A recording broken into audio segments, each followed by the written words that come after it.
Hello guys, welcome back. ఆంధ్రప్రదేశ్లో elections హడావిడి start అయింది. టీడీపీ, జనసేన, బీజేపీ అలయన్స్లో ఉన్నారు. ఆల్రెడీ తెలిసిన విషయమే. ఒకవైపు ఈ మూడు పార్టీలు కలిసి పోటీ చేస్తున్నాయి, మరోవైపు వైసీపీ పార్టీ ఒంటరిగా పోటీ చేస్తుంది. 175 ఎమ్మెల్యే స్థానాలకు, 25 ఎంపీ స్థానాలకు 2024 ఆంధ్రప్రదేశ్ ఎలక్షన్స్ జరగబోతున్నాయి. ప్రతి పొలిటికల్ పార్టీకి కూడా ఒక ఎజెండా ఉంటుంది, ఒక ఐడియాలజీ ఉంటుంది. ఆ ఐడియాలజీని బేస్ చేసుకుని ఆ పార్టీ మేనిఫెస్టోని తయారు చేసుకుంటారు. For example, communist party of India తీసుకుందాం. కమ్యూనిస్ట్ సొసైటీని క్రియేట్ చేయడం అనేది వాళ్ళ ఐడియాలజీ. అంటే socio political and economic order ఉండాలి. వెల్త్ అనేది ఒకరి చేతుల్లోనే కాదు, అందరి దగ్గర సమానంగా ఉండాలి. సొసైటీలో ఈక్వాలిటీ ఉండాలి.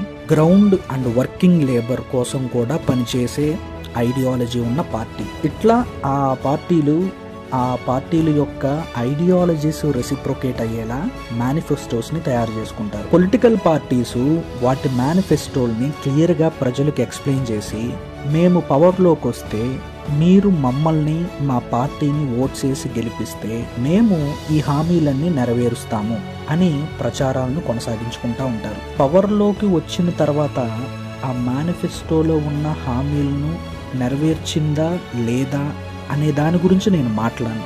అది కంప్లీట్గా ఆ పార్టీ యొక్క క్రెడిబిలిటీ మీద ఆధారపడి ఉంటుంది. స్ట్రైట్గా to the point, TDP manifesto ఏంటి, వైసీపీ మేనిఫెస్టో ఏంటి, ఏ పార్టీ ఏ హామీలు ఇస్తున్నారు, క్లియర్గా మీ ముందుంచే ప్రయత్నమే ఈ వీడియో. టీడీపీ మేనిఫెస్టో విషయానికి వస్తే, ఈసారి టీడీపీ రకరకాల కార్యక్రమాల్ని, సంక్షేమ పథకాలని తీసుకొచ్చింది. మొట్టమొదటిది ఆడబిడ్డ నిధి. 18 ఏళ్ళు నిండిన ప్రతి మహిళకు 15,000 ఇస్తామన్నారు. దీపం. ఈ దీపం కార్యక్రమంలో ప్రతి కుటుంబానికి ఏడాదికి 3 గ్యాస్ సిలిండర్లు ఉచితం. తల్లికి వందనం. ఈ కార్యక్రమంలో ఎంతమంది పిల్లలున్నా వారి చదువుకి ఒక్కొక్కరికి ఏడాదికి 15,000 ఇస్తామన్నారు. అన్నదాత. ఈ పథకంలో ప్రతి రైతుకి ఏడాదికి 20,000 ఆర్థిక సహాయం ఇస్తామన్నారు. స్థానిక బస్సుల్లో మహిళలందరికీ ఉచిత ప్రయాణం అన్నారు. అన్ని పెన్షన్లు 4,000కు మరియు వికలాంగుల పెన్షన్లు 6,000కు పెంచుతామన్నారు.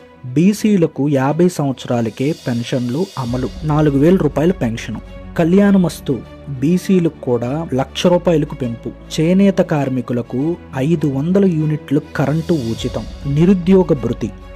యువతకు 20 లక్షల ఉపాధి అవకాశాలు కల్పిస్తామన్నారు.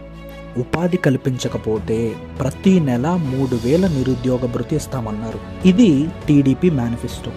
ఇప్పుడు వైసీపీ మేనిఫెస్టో చూద్దాం. వైఎస్ఆర్ చేయూత. 45 సంవత్సరాలు నిండిన మహిళలకు ఆర్థిక సహాయం 75,000 నుంచి 1,50,000కు పెంచుతామన్నారు. వైఎస్ఆర్ కాపునేస్తాం. 4 దఫాల్లో 60,000 నుండి 1,20,000 వరకు పెంచుతామన్నారు. వైఎస్ఆర్ ఈబీసీ నేస్తాం. 4 దఫాల్లో 45,000 నుండి 1,05,000 వరకు పెంచుతామన్నారు. అమ్మఒడి 15,000 నుండి 17,000కు పెంచుతామన్నారు. వైఎస్ఆర్ సున్నా వడ్డీ కింద 3 లక్షల వరకు రుణాలిస్తామన్నారు. 2 విడతల్లో పెన్షను 3,500కు పెంచుతామన్నారు. వైఎస్ఆర్ కళ్యాణమస్తు, షాదీ తోఫా నార్మల్గానే కొనసాగుతాయన్నారు. పేదలకు ఇళ్ల పట్టాలు కొనసాగిస్తామన్నారు. పట్టణాల్లో ఉండే మధ్యతరగతి ప్రజల కోసం పట్టణ గృహ నిర్మాణ పథకం కింద ప్రతి ఏటా 1,000 కోట్లు కేటాయింపు. రైతు భరోసా కింద రైతులకు ఆర్థిక సహాయం 13,500 నుండి 16,000కు పెంచుతామన్నారు. మత్స్యకార భరోసా, వాహన మిత్ర పథకాలు అట్లాగే కొనసాగుతాయన్నారు.